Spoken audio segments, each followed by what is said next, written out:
Shortly after midnight on August 27, 1979, an unidentified flying object encountered a Marshall County Deputy Sheriff's vehicle near Stephen, Minnesota. The incident inspired TV's The X-Files, but this is Minnesota, so we're gonna go ahead and call it the Ope Files, as in, oh, I'm just gonna scooch right past you here.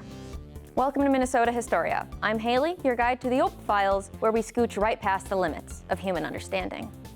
This is the Marshall County Historical Society Museum in Warren, Minnesota. Here you can visit Settlers Square. We have family reunions, we have weddings out here. It's fun. Or see a mural which prominently features several Vikings.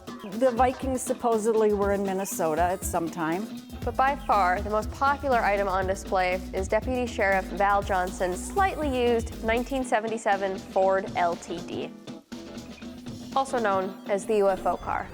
This car has became more popular in the last 20 years than it was in the previous 20 before that, partially, I believe, because of the internet. I think we're going to start our tour going this way to our main attraction. This is Deputy Sheriff Val Johnson. He was patrolling County Road 5 just outside of Stephen in northwestern Minnesota. As a non-crime doing person who grew up just a few miles south of here, I can't even imagine what sort of nefarious activities a deputy sheriff might be looking for out here at 1:40 a.m. As he approached the intersection with Highway 220, things got interesting. When he looked to the south, he saw a light. And he turned at the intersection, and the light was straight in front of him, hovering about 3.5 feet off the ground, 8 to 12 inches in diameter. First he thought it was a truck with one headlight burnt out. And then he thought, well, gosh, maybe it's a small airplane that crashed. And he speeded up to 65 miles an hour. This feels like a good time to admit that we spent most of the season's special effects budget on these cool vintage maps. Hadn't driven too far down the road, and this bright light came straight at him. Again, have you seen our very cool and very expensive vintage maps?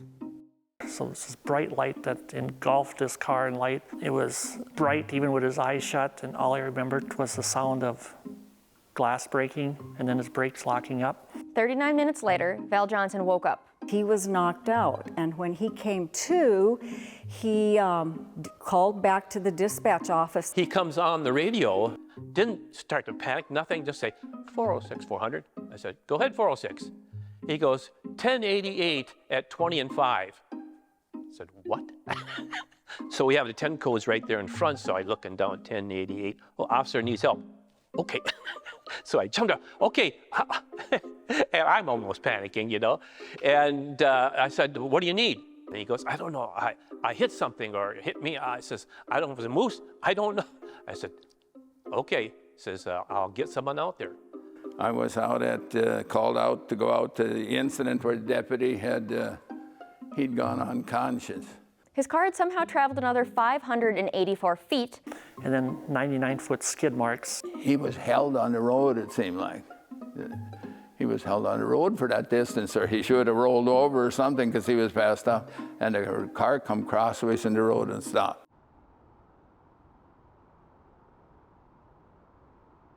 Here's where time becomes relative. Let's listen to Val Johnson himself speaking at the Manitoba Conference on UFOlogy on March 16th, 1980. Sometime there the next day or two, I understand, somebody went up to look at the police car, and lo and behold, the dash clock was 14 minutes late to the minute. It corresponded exactly to my wristwatch. This is the part of the story the X-Files loved. Val Johnson's mechanical wristwatch and the electric clock on his car dashboard were both missing exactly 14 minutes. Who's to say that you weren't abducted? Well, you might have been somewhere else for 14 minutes. I don't know. Like I said, there's almost 40 minutes of my life I can't account for. As a deputy sheriff, Val Johnson is a trained observer. He'd be a perfect witness, but only if he's conscious. I just wanted to lay the foundation of the type of guy he is. He was a deputy that they said was always very meticulous. Strictly by the book. His timepieces were, synchronized with dispatch when his shift started. Another thing that makes this case unique is that we have physical evidence all over the car. Smashed headlight, ding in hood. The size of a dime, where'd that come from? Smashed windshield, puncture in red light. Bent antenna, bent antenna. Burn mark. That is obviously what burned it. And it's like this heavy of plastic didn't burn that easy. Mysterious scratch mark by aliens. What do you personally think the object or whatever it was hit you? I think I stumbled across something I wasn't supposed to see. That's my personal opinion. So, what happened out there? It's hard to say. I lean to something more natural, like ball lightning or something, but there was a guy that contacted us and he said he could prove it was ball lightning. So I sent them pictures of all the damage and never heard from him again. Could be something from the Air Force base. We called the Grand Forks Air Force to find out what they had seen on their radars, and they had nothing they had seen. I tell everybody, the whole universe has not been explored. We don't know what's out there. Is it something from somewhere else? Could be.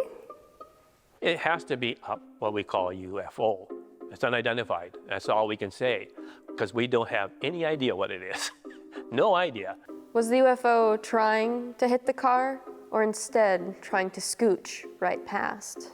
Nothing ever hit the car. Nothing hit it, physically they could tell, but something, energy or something went through it and came back out again.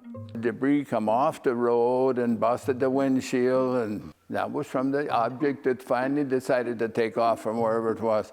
I'm no UFO expert by any means, but to me, it looks like it's something that started low and then went up and hit the windshield, the reflectors, the antenna. And we weren't there to see anything, so that's just your guess good as mine. Are you part of a vast government conspiracy meant to conceal the truth from us? I am not, no. No. Yeah, I read about all that stuff too, and I have to stop. Don't do that, because I just put some things in my head, Val Johnson suffered only minor injuries from the incident. He had like welder burns on his eyes from watching too bright a light. But he's been hassled by curiosity seekers ever since. I think things just got kind of too much for him and the family, and they moved out of the area completely. Curiosity seekers. He told us stories so many times, and it was getting to be really hard on him just telling the story. And he doesn't really want to talk about it anymore. He deserves his peace, I think, so. Do you even like this car? I love having the car. It's something that most museums don't have.